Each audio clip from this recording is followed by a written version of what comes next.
can hear the demons call when they do what they do. And now I feel like taking off, find a place with a view. The pain is never gonna stop if it's controlling you. I know that time can heal it all, I just gotta get through. I just gotta get through, I just gotta get through. Greetings, comrades. This is me, Caleb, back with another small unboxing video. It correlates to a later unboxing that's coming later in the month, which correlates that birthday money that I got earlier. But I'll just say right now, long story short, I got quite a bit of birthday money from my aunt from Florida, as well as my nephews and my niece. And naturally, I used all that to order an Atari 2600 Plus. And it's going to be an experience for me because I never had an Atari 2600.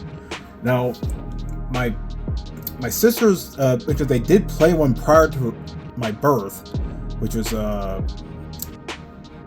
know, I never have any memories of Atari 2600. I know we had an NES when the time I was born, but I never played an Atari 2600. The only exposure I had with Atari 2600 games was like the Activision games from like the compilations and stuff like that. Those are pretty fun, and honestly, it could become some of my favorite Activision or Atari 2600 games.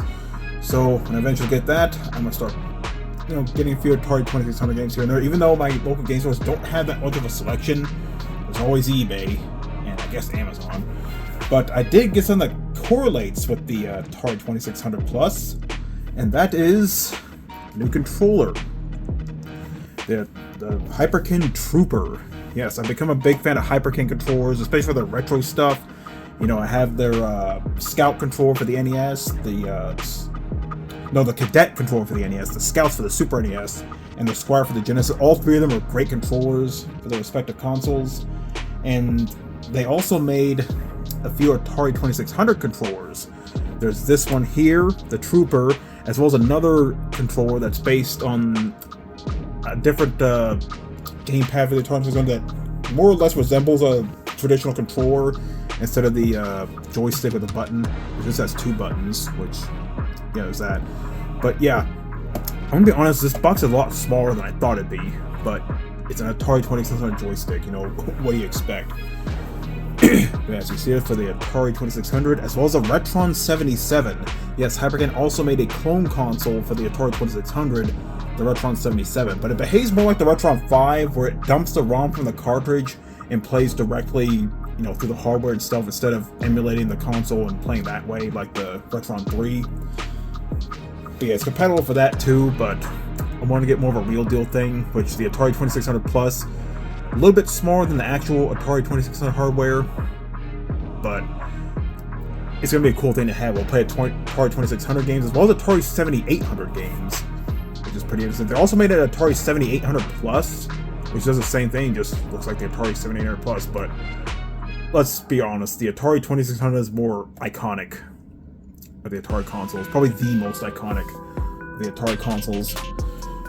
And yeah, and the reason I got this is that the Atari 2600 Plus only comes with one controller, and they do sell official controllers for it. They're like around the same price as around $25. But this is actually a bit cheaper, actually. This is like $18 or whatever, alongside the Atari 2600 Plus, which granted won't come until like later in the month because it's from a third-party reseller. But anyway, let's take a look at the box itself before I open it.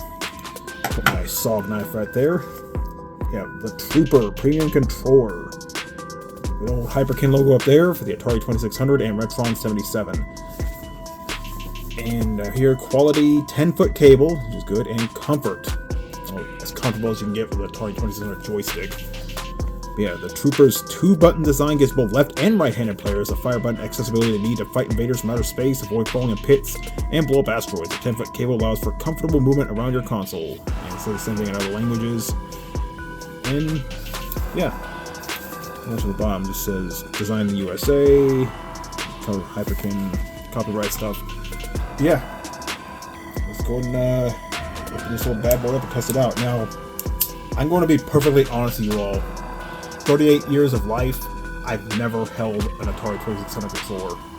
You gotta remember, I was born in '88. Around the time we had an NES, so I was more familiar with that. The Atari 2600, not so much, but that'll change soon once the Atari 2600 Plus comes in. For now, I have a little something to, you know, give me a taste of things to come. When I say I was going retro, I mean retro. And what better way to go retro than the Atari 2600? Sometimes you just want to, you don't want to deal with like, you know, multiplayer lobbies, you know, constant disconnections and stuff like that. Sometimes you just want to pick up a game and play it. Just like I did in the good old days. And here it is. Okay, and you got the usual Hyperkin stuff. You know, you got your little sticker here. Got your little thank you card. And I'm not expecting instructions on this. It's a freaking Atari 2600. If you need instructions for an Atari 2600... I can talk. If you need instructions for an Atari 2600 controller, just give up gaming, please.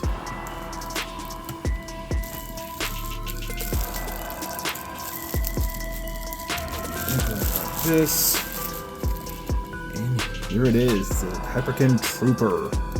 They have a nice little replication of the Atari 2600. It has a signature, like, I guess, reverse bunny ear design, where naturally you're gonna hold the joystick kind of like this.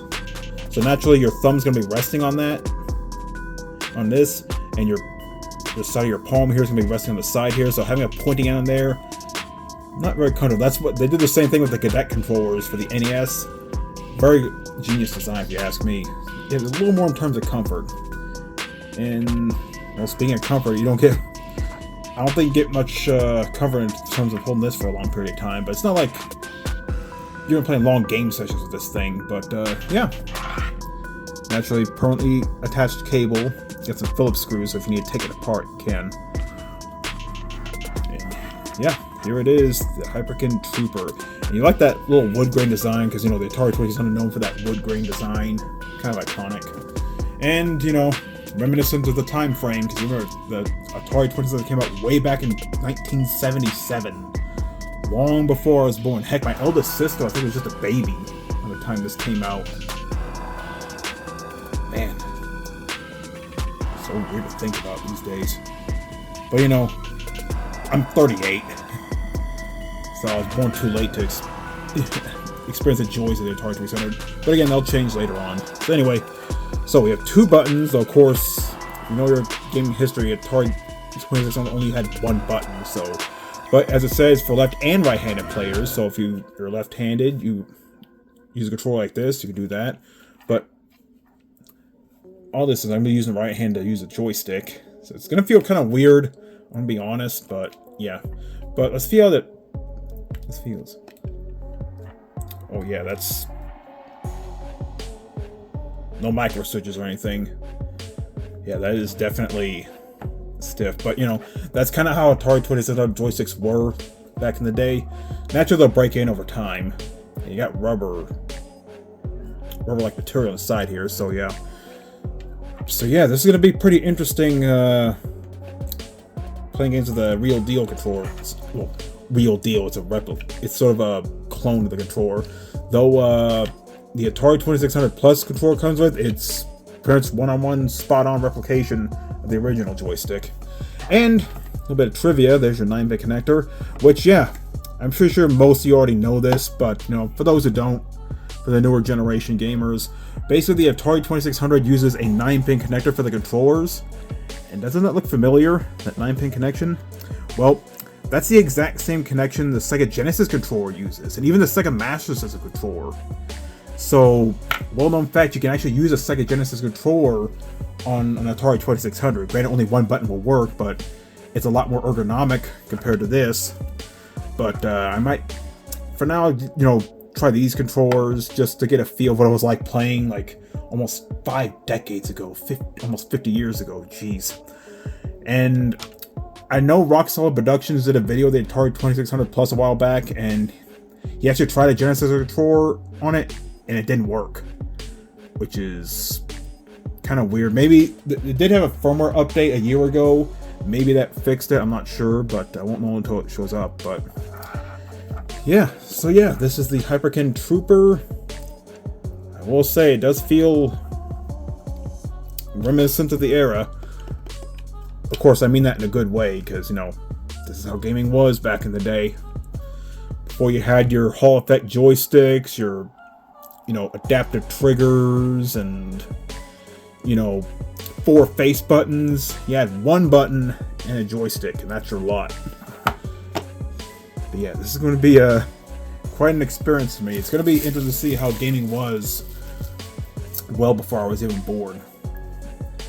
So anyway, I'll have another unboxing later when the Atari 2600 Plus arrives. Again, it won't be until later in the month. Until then, this is again Caleb signing out. Go have a good day. Sometimes I feel like all is lost, but I know it's not true. I wanna put up all my walls cause I'm not in the mood, but then I cut myself off from the rest of the room. I know that time can heal it all if you're patient, and soon it can all be worth it. All the searching, pain is never really